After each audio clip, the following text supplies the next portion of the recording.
Em Atos, capítulo 8, acontece uma perseguição que nós conhecemos muito bem. Olha no versículo 1, Atos 8, 1. Atos capítulo 8, versículo 1. E Saulo consentia na sua morte, na morte de Estevão, que acontece no capítulo 7.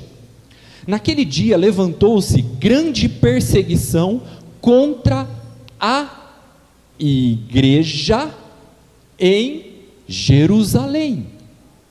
Eu te pergunto, quantas igrejas tinha na cidade de Jerusalém? Uma. Como você sabe? Porque está escrito.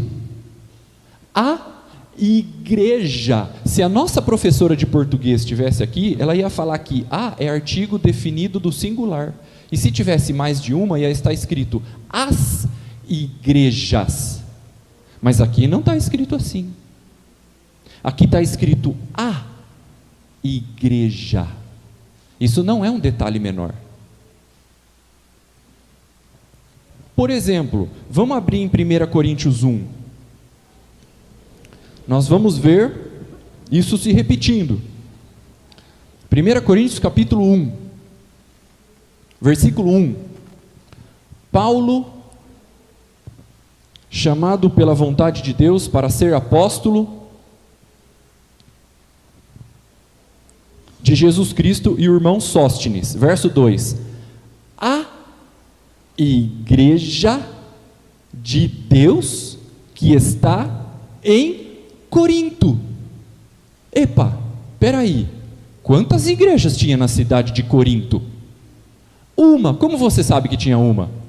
Porque aqui está escrito a igreja. Se tivesse mais de uma, estaria escrito as igrejas. A igreja de Deus, porque pertence a Deus, não pertence a nenhum apóstolo, nenhum pastor, porque ele é o único cabeça e fundamento da igreja. A igreja de Deus, que está na cidade de Corinto. Por isso, a epístola de Paulo aos Coríntios. Coríntios não era o nome da igreja, Coríntios eram os habitantes que estavam na cidade de Corinto. Quem mora em Corinto são os coríntios, quem mora em Tessalônica são os tessalonicenses, quem mora em Agudo são os agudenses, quem mora em Bauru são os bauruenses, quem mora em Teresópolis são os teresopolitanos.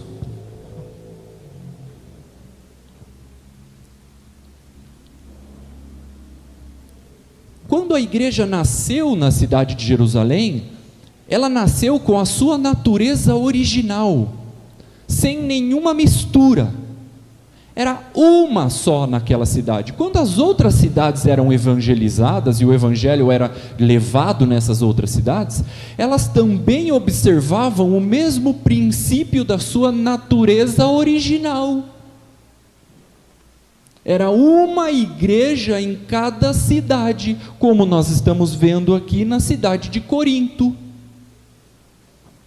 Por exemplo, vamos voltar agora para Atos capítulo 13. Vamos ver a igreja da cidade de Antioquia. Atos 13, 1.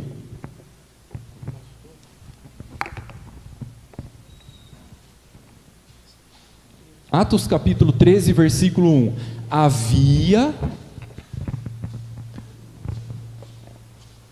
Atos 13, 1. Havia na igreja de Antioquia profetas e mestres. Tinha ministérios distintos, mas uma só igreja. Porque pode haver distintos ministérios, mas não pode haver distintas igrejas.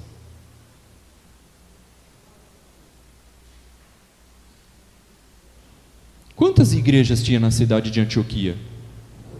Uma. Como você sabe? Porque está escrito. Havia na igreja. Se tivesse mais de uma, ia estar escrito no plural. Como era o nome dessa igreja? Não tinha nome. Era a igreja que estava na cidade de Antioquia. Só isso. Como era o nome da igreja que estava na cidade de Jerusalém? Não tinha nome. Era a igreja que estava na cidade de Jerusalém, só isso. Como era o nome da igreja que estava em Corinto? Não tinha nome. Era a igreja que estava na cidade de Corinto, só isso. Por quê? Porque a natureza original da igreja não tem nome próprio.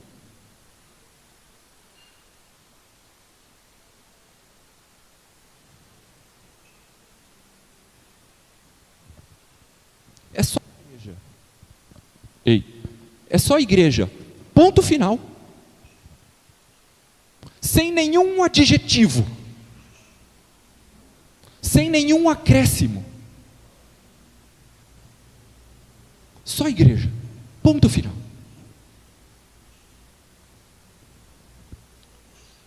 A única distinção que a Bíblia faz de igreja é geográfica. A igreja que estava em Jerusalém, a igreja que estava em Antioquia, a igreja que estava em Corinto.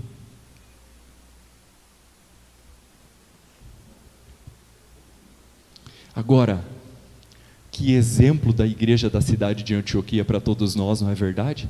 Porque havia profetas e mestres que conformavam o único presbitério da única igreja que tinha na cidade de Antioquia.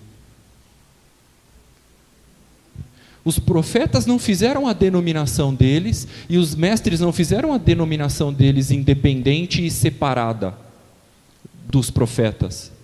Não, tinha ministérios distintos, mas uma só igreja. Essa é a sua natureza original.